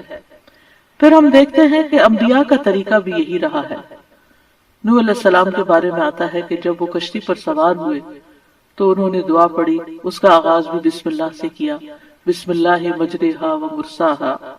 اسی طرح سلیمان علیہ السلام نے ملکہ سبا کو جو خط لکھا اس کے آغاز میں بھی بسم اللہ لکھا۔ پھر اسی طرح ہم دیکھتے ہیں کہ نبی صلی اللہ علیہ وسلم متعدد مقامات پر بسم اللہ کی تعلیم دیتے ہیں، جس کے بارے میں آگے ہم متعدد احادیث میں دیکھیں گے کہ کس طرح آپ صلی اللہ علیہ وسلم کی زندگی کا ایک اہم حصہ تھا بسم اللہ پڑھنا، اور جس کام کا آغاز اچھا ہو جائے اس کا انجام بھی اچھا ہوتا ہے۔ قرآن مجید کا آغاز بھی بسم اللہ کے ساتھ ہو رہا ہے، اور بسم اللہ قرآن مجید کی ایک مستقل آیت ہے، یعنی یہ کہ سورۃ الفاتحہ یہ کسی اور سورت میں داخل نہیں ہے، ہر سورت کے شروع میں اسے الگ آیت کے طور پر لکھا گیا ہے، اور اس میں ہم دیکھتے ہیں کہ سورۃ التوبہ جو ہے اس سے پہلے بسم اللہ نہیں ہے، کیونکہ بسم اللہ سے امان حاصل ہوتی ہے، اور سورۃ التوبہ کے شروع میں امان سے یعنی کہ مشرکین کو امان سے نکالا جا رہا ہے، بری ذمہ کیا جا رہا ہے۔ تو بہرحال آغاز ہوتا ہے قرآن مجید کا بسم اللہ الرحمن الرحیم کے ساتھ، یعنی میں اللہ کی مدد طلب کرتے ہوئے اپنی قرات کو اللہ کے نام سے شروع کرتا ہوں، اور پھر اس میں اللہ سبحانہ وتعالیٰ کے نام اللہ کے علاوہ دو صفات کا ذکر ہے، الرحمن ایسی ذات جس کی رحمت تمام مخلوق پر چھائی ہوئی ہے، اور الرحیم ایسی ذات جو مومنوں پر آخرت میں بھی رحم فرمائے گی۔ جہاں تک لفظ اللہ کا تعلق ہے تو اس کو اسم الجلالہ بھی کہتے ہیں۔ اللہ کی اصل الالہ ہے، اور لغت عرب میں الہ 4 معنوں پر بولا گیا ہے۔ نمبر 1 المعبود، جس کی عبادت کی جائے۔ نمبر 2 الملجأ، جس کی پناہ لی جائے۔ نمبر 3 المفزوع الیہ، گھبراہٹ میں جس سے مدد حاصل کی جائے۔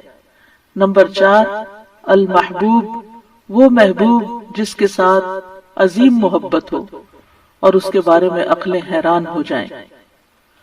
تو اللہ کا لفظ اللہ سبحانہ وتعالی کا اسم ذات ہے، یعنی ذاتی نام ہے، سب ناموں سے عظیم اور اعلیٰ ہے، اور یہ جلیل القدر نام اللہ سبحانہ وتعالی کے جتنے بھی باقی نام ہیں وہ سب اسی نام کی طرف لوٹتے ہیں، یعنی وہ اللہ ہی کے نام اور اللہ ہی کی صفات ہیں۔ اور اس کو امام غزالی کہتے ہیں کہ یہ اللہ تعالیٰ کے ناموں میں سے سب سے زیادہ عظیم نام ہے، کیونکہ یہ اس ذات الہی پر دلالت کرتا ہے جو تمام صفات الہیہ کو جمع کرنے والی ہے، یہاں تک کہ کوئی بھی صفت اس سے جدا اور علیحدہ نہیں ہو سکتی۔ یعنی اللہ تعالیٰ کے جتنے بھی باقی اچھے اچھے نام ہیں وہ سب اللہ ہی کے نام ہیں۔ وَلِلَّهِ الْأَسْمَاءُ الْحُسْنَى، کہ اللہ ہی کے لیے ہیں اچھے اچھے نام۔ سورۃ الاسراء میں آتا ہے قُلِ ادْعُوا اللَّهَ أَوِ ادْعُوا الرَّحْمَٰنَ أَيَّمَّا تَدْعُوا فَلَهُ الْأَسْمَاءُ الْحُسْنَى، کہہ دیجئے کہ اللہ کو پکارو یا رحمان کو پکارو، تم جس کو بھی پکارو گے سو بہترین نام اسی کے ہیں۔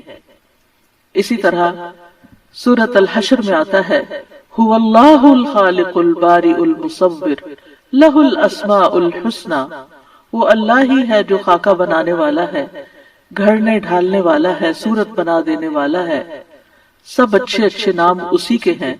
اسی کی تسبیح کر رہی ہے ہر وہ چیز جو آسمانوں اور زمین میں ہے، وہی سب پر غالب کمال حکمت والا ہے۔ تو اس لیے بہت ضروری ہے کہ جب ہم بسم اللہ مختلف مقامات پر کہتے ہیں تو ہمیں اللہ کی پہچان بھی ہونی چاہیے۔ اللہ سبحانہ وتعالیٰ کو پہچاننا بھی ضروری ہے، اور اس کی پہچان اس کی نشانیوں کے ساتھ بھی ہوتی ہے جو کائنات میں پھیلی ہوئی ہیں، اس کی پہچان اس کی کتاب کے ذریعے بھی ہوتی ہے، اور اس کی پہچان نبی صلی اللہ علیہ وسلم نے بھی کروائی ہے۔ لہٰذا اگر ہم اللہ تعالیٰ کو پہچانیں گے تو ہم صحیح طور پر پورے شعور کے ساتھ بسم اللہ ادا کریں گے۔ بلحجیم قبیلے کے ایک آدمی سے روایت ہے، وہ کہتے ہیں کہ میں نے پوچھا اللہ کے رسول آپ کن چیزوں کی دعوت دیتے ہیں؟ نبی صلی اللہ علیہ وسلم نے فرمایا میں اس اللہ کی طرف دعوت دیتا ہوں جو یکتا ہے۔ قال ادعو الی اللہ وحدہ، وہ اللہ کون ہے؟ اللہ وہ اللہ کہ جب تم پر کوئی مصیبت آتی ہے اور تم اسے پکارتے ہو تو وہ تمہاری مصیبت دور کر دیتا ہے، اور جب تم کسی بیابان اور جنگل میں راستہ بھول جاؤ اور اس سے دعا کرو تو وہ تمہیں واپس پہنچا دیتا ہے، جب تم قحط سالی میں مبتلا ہوتے ہو اور اس سے دعا کرتے ہو تو وہ پیداوار ظاہر کر دیتا ہے، یعنی تمہارے سب کام وہی بناتا ہے۔ لیکن یہاں خاص طور پر اس آیت کے اندر یعنی بسم اللہ الرحمن الرحیم کے اندر اللہ سبحانہ وتعالیٰ نے اپنا جو تعارف کرایا ہے، اپنی جو پہچان کرائی ہے، وہ اپنی صفت رحمت کے ساتھ کروائی ہے کہ کون ہے اللہ؟ وہ جو بے حد مہربان، بہت ہی زیادہ مہربان۔ الرحمن فعلان کے وزن پر مبالغہ کا صیغہ ہے کہ جو بہت ہی زیادہ، یعنی انسان کی عقل اس کو کمپریہنڈ کر ہی نہیں سکتی کہ وہ کتنا مہربان ہے۔ اور پھر مزید اسی صفت سے، صفت رحمت ہی سے الرحیم کا لفظ آیا کہ جو بار بار رحم کرنے والا ہے۔ لہذا اللہ سبحانہ وتعالی وہی ہے جو اپنی رحمتیں نچھاور کرتا ہے، اور رحمت کا مطلب ہے نرمی اور شفقت کرنے والا۔ گویا اللہ سبحانہ وتعالی کی صفات میں اللہ تعالیٰ کے اپنے بندوں کے ساتھ، اپنی مخلوق کے ساتھ معاملہ کرنے میں نرمی اور شفقت ہے. اور رحمان اور رحیم دونوں صفات اللہ ہی کی ہیں، دونوں نام اللہ ہی کے ہیں، لیکن دونوں میں تھوڑا فرق ہے. رحمان ایسی رحمت والا جس کی رحمت دنیا کی تمام مخلوقات کو اور آخرت میں مومنوں کو بھی شامل ہے، یعنی یہ رحمت عام ہے. اور اسی نام سے اللہ سبحانہ وتعالی نے اپنے آپ کی پہچان کروائی کہ الرحمن علی العرش استویٰ، وہ بے حد رحم فرمانے والا عرش پر بلند ہوا. اور رحیم سے مراد ایسی رحمت والا کہ جو قیامت کے دن صرف مومنوں کے لیے ہوگی.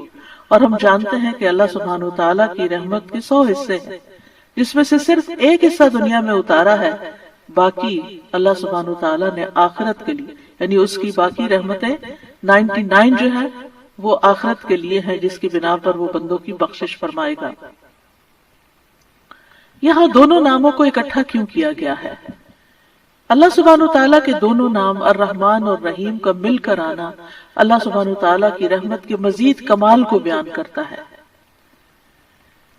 اور اس کے بارے میں ابن القیم رحمہ اللہ کہتے ہیں کہ جہاں تک الرحمن اور رحیم دونوں ناموں کو جمع کرنے کا تعلق ہے تو اس کا معنی ان دونوں معنوں سے اچھا ہے جو معنی ان کے الگ الگ بیان کیے جاتے ہیں، یعنی وہ مزید جمع ہو جاتا ہے. اور وہ یہ ہے کہ الرحمن اللہ کی قائم صفت پر دلالت کرتا ہے اور لفظ الرحیم اللہ کی مخلوق پہ کی جانے والی رحمت سے تعلق رکھتا ہے. پس نام اللہ یعنی پہلا نام جو ہے اللہ کی ذاتی صفت یعنی ذاتی صفت رحمت پہ دلالت کرتا ہے، اور دوسرا نام اللہ کے فعل پر دلالت کرتا ہے کہ اللہ اپنی رحمت کے ساتھ مخلوق پر رحم فرماتا ہے. اور ابن قیم یہ بھی کہتے ہیں کہ ان دونوں صفات کو جمع کرنے کا یہ فائدہ ہے کہ اللہ نے دنیا میں جلد اور آخرت میں بعد میں واقع ہونے والی رحمت کی خبر دی ہے، اور اللہ کی خاص اور عام رحمت کے متعلق خبر دی گئی ہے. اور اللہ کی رحمت اس کے غضب پر غالب ہے. ابو ہریرہ کہتے ہیں کہ رسول اللہ صلی اللہ علیہ وسلم نے فرمایا، جب اللہ مخلوق کو پیدا کر چکا تو اس نے اپنی کتاب لوح محفوظ میں لکھا جو اس کے پاس عرش پر موجود ہے کہ میری رحمت میرے غضب پر غالب ہے. اور اس کی رحمت بہت وسیع ہے. قرآن مجید میں آتا ہے وَرَحْمَتِي وَسِعَتْ كُلَّ شَيْءٍ، میری رحمت نے ہر چیز کو گھیر رکھا. کوئی اس کو مانتا ہے یا نہیں مانتا، اس کی عبادت کرتا ہے یا نہیں کرتا، تو ہم جتنے بھی دنیا میں لوگ چل پھر رہے ہیں سخت نافرمانیاں کرتے ہیں، لیکن اس کے باوجود وہ ہمیں جینے کی مہلت دیتا ہے، رزق دیتا ہے، ہمارے کام سنوارتا ہے، ہمیں مشکلات سے بچاتا ہے. تو اللہ کے یہ دونوں نام جو ہیں یہ انسان کو اگر ان کی پہچان ہو جائے تو ہر غم اور پریشانی اس کی دور ہو جائے. کیونکہ ہر تکلیف میں، ہر مشکل میں اگر انسان یہ یاد کر لے کہ میرا رب بڑا ہی مہربان ہے، بڑی ہی رحمت فرمانے والا ہے، تو انسان کی پریشانی دور ہو جائے کہ وہ ہے کوئی جو میری مشکل آسان کر سکتا ہے، اور وہ اپنی رحمت فرمائے گا اور ضرور کر دے گا. تو ہمیں ہر کام سے پہلے بسم اللہ پڑھنی چاہیے، کیونکہ اللہ سبحانہ وتعالیٰ کا نام لینے والا کامیاب ہوتا ہے. اور جیسے کہ قرآن مجید میں آتا ہے قد افلح من تزکا وذکر اسم ربہ فصلی، بے شک کامیاب ہو گیا جو پاک ہوا اور اس نے اپنے رب کا نام یاد کیا. یعنی رب کا یہ نام لینا کامیابی کی علامت ہے، کامیابی کی ضمانت ہے. اور پھر نماز پڑھی، یعنی اس آیت کا ترجمہ ہے. اور صبح و شام خاص طور پر اللہ کا نام لینا چاہیے. سورۃ الانسان میں آتا ہے وَاذْكُرِ اسْمَ رَبِّكَ بُكْرَةً وَأَصِيلًا، اور اپنے رب کا نام صبح اور پچھلے پہر یاد کیا کرو. تو بہرحال اللہ کا نام لینا برکت کا سبب ہے. ایک شخص نے نبی صلی اللہ علیہ وسلم سے کہا، ہم کھانا تو کھاتے ہیں لیکن ہم سیر نہیں ہوتے، ہمارا پیٹ نہیں بھرتا. آپ نے فرمایا شاید تم الگ الگ کھاتے ہو، اپنے کھانے پہ جمع ہو جایا کرو اور کھانے کے وقت اللہ کا نام لیا کرو، وہ تمہارے لیے اس کھانے میں برکت ڈال دے گا. یعنی یہ مطلب یہ ہے کہ اگر تھوڑا بھی ہوگا تو تمہارا پیٹ بھر جائے گا اور تمہاری بھوک مٹ جائے گی. اسی طرح اللہ کا نام لینے سے انسان کو ہر طرح کی حفاظت بھی ملتی ہے۔ جابر بن عبداللہ سے مروی ہے کہ رسول اللہ صلی اللہ علیہ وسلم نے فرمایا، جب رات کا آغاز ہو یا جب شام ہو جائے تو اپنے بچوں کو روک لو، گھر سے باہر نہ نکلنے دو، کیونکہ اس وقت شیاطین پھیل جاتے ہیں۔ پھر جب رات کی ایک گھڑی گزر جائے تو انہیں چھوڑ دو اور دروازے بند کر لو۔ اس وقت اللہ کا نام لو، کیونکہ شیطان بند دروازے نہیں کھول سکتا۔ اللہ کا نام لے کر اپنے مشکیزوں کا منہ باندھو، اللہ کا نام لے کر اپنے برتنوں کو ڈھک دو، خواہ کسی چیز کو چوڑائی میں رکھ کر ہی اس کو ڈھکو، اور اپنے چراغ سونے سے پہلے بجھا دیا کرو۔ تو اس سے کیا پتہ چلتا ہے کہ رات کو آخری کام جو کر رہا ہوتا ہے انسان، چاہے کیسی ہی تھکاوٹ کیوں نہ ہو، یہ کام وہ ہیں جو تقریباً سب لوگ کرتے ہیں، تو ان سب چیزوں پر بھی بسم اللہ پڑھنی چاہیے، اس وقت بھی اللہ کا نام لینا چاہیے۔ پھر اسی طرح اللہ کا نام لینے سے انسان اچانک پہنچنے والی مصیبت سے بھی محفوظ رہتا ہے۔ عثمان بن عفان کہتے ہیں، میں نے رسول اللہ صلی اللہ علیہ وسلم سے سنا، آپ فرماتے تھے، جس نے شام کو 3 بار یہ دعا پڑھ لی، اسے صبح تک کوئی اچانک مصیبت نہیں آئے گی، کوئی اچانک مصیبت نہیں آئے گی۔ یعنی اس کا مطلب نہیں کہ دوسری آ جائے گی، یعنی ایک دم کسی قسم کی پریشانی اس کو لاحق نہیں ہوگی۔ اور وہ دعا ہے، بسم اللہ الذی لا یضر مع اسمہ شیء فی الارض ولا فی السماء وہو السمیع العلیم۔ اللہ کے نام سے، وہ ذات کہ اس کے نام سے کوئی چیز زمین میں ہو یا آسمان میں نقصان نہیں دے سکتی، اور وہ خوب سنتا ہے اور خوب جانتا ہے۔ اور جس نے صبح کے وقت یہ دعا پڑھ لی، اسے شام تک کوئی اچانک مصیبت نہیں آئے گی، اور جب شام کو کوئی پڑھ لے تو صبح کے وقت صبح تک اس کو پریشانی نہیں ہوگی۔ اسی طرح اگر انسان بسم اللہ نہیں پڑھتا تو یاد رکھیے کہ بسم اللہ نہ پڑھنے کا نقصان یہ ہے، ابن عباس کہتے ہیں کہ ابلیس نے اللہ تعالیٰ سے کہا کہ تو نے اپنی ساری مخلوق کا رزق واضح کر دیا، میرا رزق کس میں ہے؟ تو اللہ تعالیٰ نے فرمایا، ہر اس چیز میں جس پر میرا نام نہ لیا جائے۔ تو گویا جس چیز پر ہم اللہ کا نام نہیں لیتے وہ رزق پھر شیطان کے حصے میں چلا جاتا ہے، گویا ہم اپنے دشمن ہی کو فیڈ کرتے ہیں۔ قیامت کے دن بھی اللہ کے نام سے وزنی کوئی چیز نہ ہوگی۔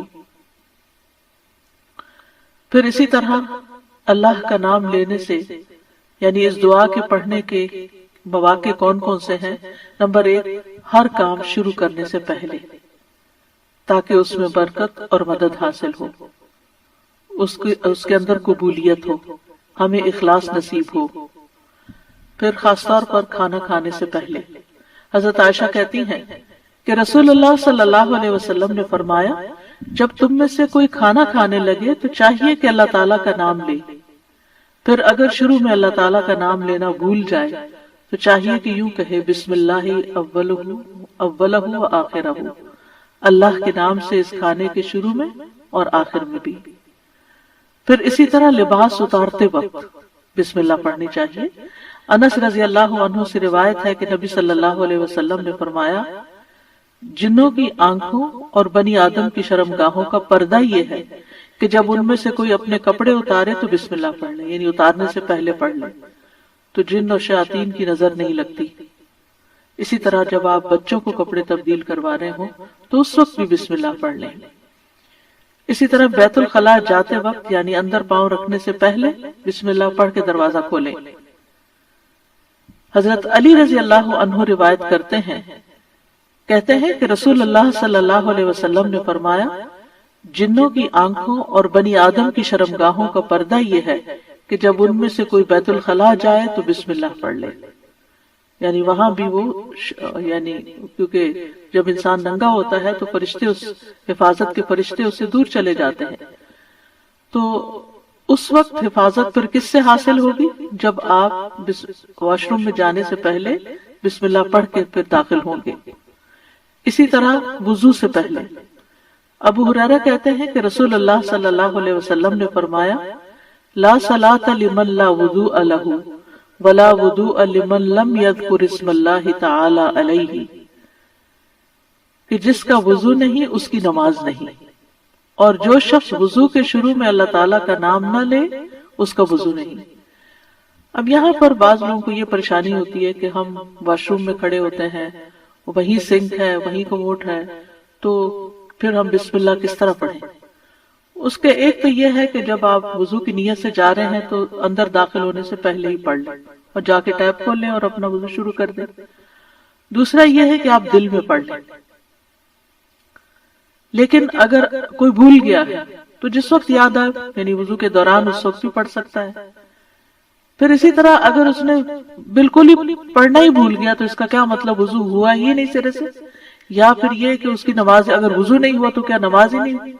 نہیں، اس کا مطلب یہ ہے کہ اس کا وضو کامل نہیں ہوا۔ یہاں علماء نے اس کا مطلب یہ کیا ہے کہ اس کے وضو میں نقص رہ گیا، وضو ہو جائے گا، نماز ہو جائے گی، لیکن وہ جو برکت حاصل ہونی تھی یا زیادہ ثواب ملنا تھا اس سے انسان محروم ہو جاتا ہے۔ پھر اسی طرح یہ ہے کہ قرآن مجید کی قرأت سے پہلے بسم اللہ پڑھنی چاہیے۔ قتادہ سے روایت ہے، وہ کہتے ہیں کہ انس رضی اللہ عنہ سے سوال کیا گیا کہ نبی صلی اللہ علیہ وسلم کی قرأت کیسی تھی، تو انہوں نے بیان کیا کہ آپ صلی اللہ علیہ وسلم کھینچ کر پڑھتے تھے۔ پھر آپ نے بسم اللہ الرحمن الرحیم کو پڑھا، یعنی بسم اللہ الرحمن الرحیم، یعنی مد کے ساتھ پڑھتے تھے، الرحمن کو اور رحیم کو بھی کھینچ کر تلاوت کرتے تھے۔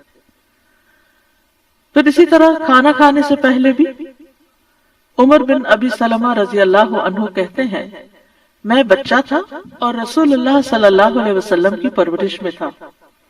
عمر بن ابی سلمہ جو ہیں یہ ابو سلمہ رضی اللہ عنہ کے بیٹے ہیں، ام سلمہ کے بھی بیٹے ہیں۔ ام سلمہ کی جب شادی ہوئی تو یہ نبی صلی اللہ علیہ وسلم کے گھر میں بچے آ گئے، یعنی آپ کے ربیب تھے اور آپ کی پرورش میں تھے۔ تو وہ کہتے ہیں کہ کھانا کھاتے وقت میرا ہاتھ برتن میں چاروں طرف گھوما کرتا جیسے بچے عام طور پر کرتے ہیں۔ تو رسول اللہ صلی اللہ علیہ وسلم نے مجھ سے فرمایا، اے لڑکے بسم اللہ پڑھ لیا کرو اور دائیں ہاتھ سے کھایا کرو، اور برتن میں وہاں سے کھایا کرو جو جگہ تم سے نزدیک ہو، یعنی اپنے سامنے سے کھاؤ۔ وہ کہتے ہیں کہ چنانچہ اس کے بعد میں ہمیشہ اسی ہدایت کے مطابق کھاتا رہا۔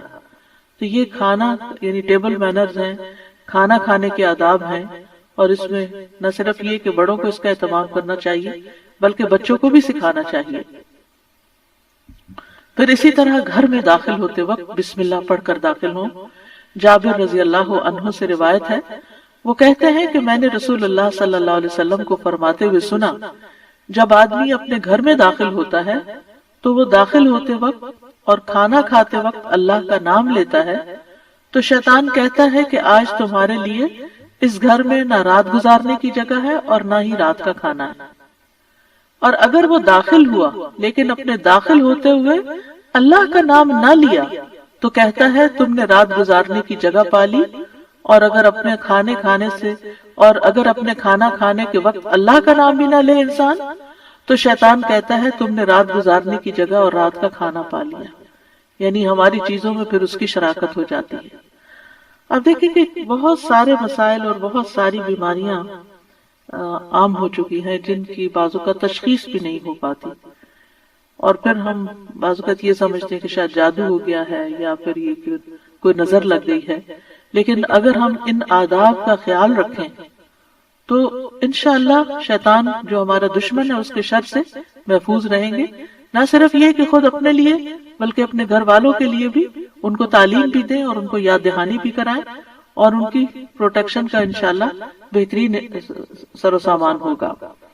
اسی طرح رات کو سونے سے پہلے بسم اللہ پڑھ کر بستر جھاڑنا چاہیے۔ رسول اللہ صلی اللہ علیہ وسلم نے فرمایا، صحیح مسلم کی روایت ہے، جب تم میں سے کوئی اپنے بستر پر جائے تو اسے چاہیے کہ وہ اپنے تہبند کا کونا پکڑے اور اس سے اپنا بستر جھاڑ لے اور بسم اللہ پڑھ لے، کیونکہ وہ نہیں جانتا کہ کون اس کے بعد اس کے بستر پر آیا۔ یہ بات بڑی اہم ہے کہ کون وہ نہیں جانتا۔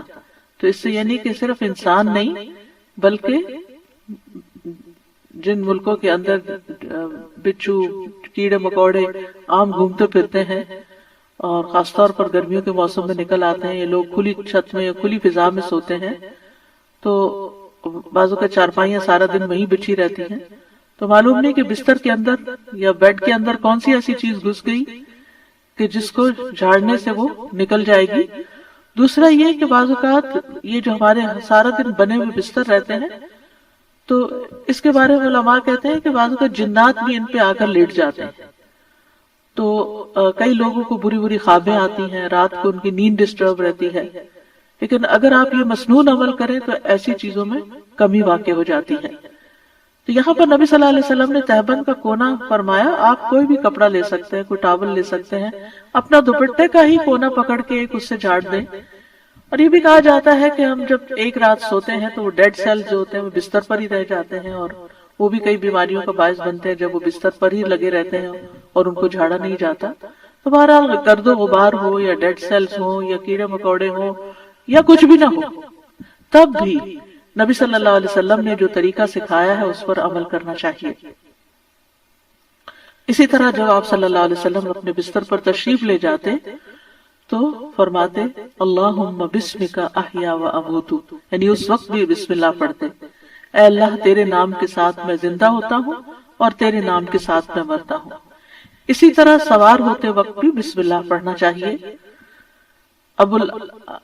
ابو لاس الخزائی رضی اللہ عنہ سے مروی ہے، کہتے ہیں کہ رسول اللہ صلی اللہ علیہ وسلم نے ہمیں حج کے لیے صدقہ کے اونٹوں میں سے ایک کمزور اونٹ پہ سوار کیا. تو ہم نے عرض کیا یا رسول اللہ، ہمیں لگتا ہے یہ اپنی کمزوری کے سبب ہمارا بوجھ نہیں اٹھا سکے گا. تو آپ صلی اللہ علیہ وسلم نے فرمایا ہر اونٹ کی کوہان پر ایک شیطان ہوتا ہے. جب تم اس پر سوار ہونے لگو تو اللہ کا نام لے کر سوار ہو جیسا کہ تمہیں حکم دیا گیا، پھر اسے اپنے قابو میں کر لو، اللہ اسے سواری کے قابل کر دے گا. اور آج کے دور میں بھی بہت سے لوگ اونٹوں پہ سوار ہوتے ہیں، گھوڑوں پہ سوار ہوتے ہیں، اور گاڑیاں تو خیر عام ہیں. تو اس کا یہ مطلب نہیں کہ صرف جب اونٹ پر ہی سوار ہو تو بسم اللہ پڑھیں. گاڑی پر سوار ہوتے ہوئے، دروازہ کھولتے ہوئے، سیٹ پہ بیٹھتے ہوئے، گاڑی سٹارٹ کرتے ہوئے اگر سوچیں کہ بسم اللہ کہنے میں وقت کتنا لگتا ہے، 2 لفظ ہی تو کہنے ہوتے ہیں، لیکن اللہ کی مدد شامل حال ہو جاتی ہے. انسان نقصان سے بچ جاتا ہے، وہ سفر محفوظ ہو جاتا ہے. اسی طرح تکلیف کے وقت بھی بسم اللہ کہنا چاہیے. جابر رضی اللہ عنہ کہتے ہیں جب غزوہ احد میں طلحہ رضی اللہ عنہ کی انگلی کٹ گئی تو انہوں نے کہا، یعنی جیسے ہم تکلیف یا درد کے وقت کرتے ہیں، تو رسول اللہ صلی اللہ علیہ وسلم نے فرمایا اگر تم بسم اللہ کہتے تو فرشتے تمہیں اٹھا لیتے، اس حال میں کہ لوگ تمہیں دیکھ رہے ہوتے.